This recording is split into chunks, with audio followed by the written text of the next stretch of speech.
Substantial progress has been made in negotiations on the Regional Comprehensive Economic Partnership. The announcement was made by Singapore Prime Minister Loong as ASEAN and its regional partners came together for the second RCEP summit.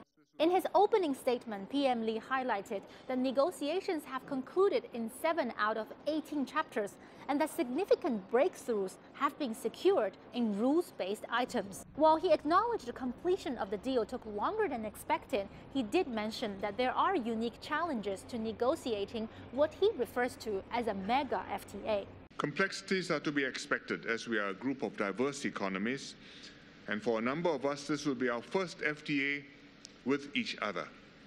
But when concluded, the benefits will be equally substantial.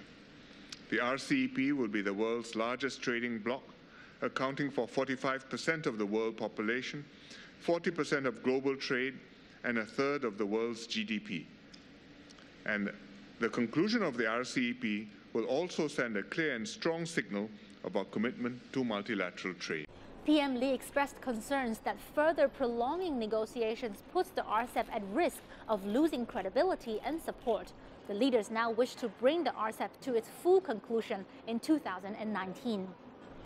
Meanwhile, it was free trade that headlined the ASEAN China Summit, which took place earlier in the day. Both the Singapore Prime Minister and the Chinese Premier echoed each other on the importance of the upgraded ASEAN China Free Trade Agreement. It was highlighted that the ratification of the renewed commitment will open up opportunities for businesses and increase two-way trade between ASEAN and China. The highly contentious issue of territorial disputes in the South China Sea also found a prominent mention in Chinese Premier's opening remarks. Premier Lee said that China and ASEAN have been working to properly manage differences and maintain peace and stability in the region. This year, thanks to the concerted efforts from all parties, we have reached the single draft negotiating text and we have agreed to finish the first rendering of the text in 2019. On that basis, China is ready to work with all ASEAN countries towards concluding Code of Conduct consultations in 3 years' time.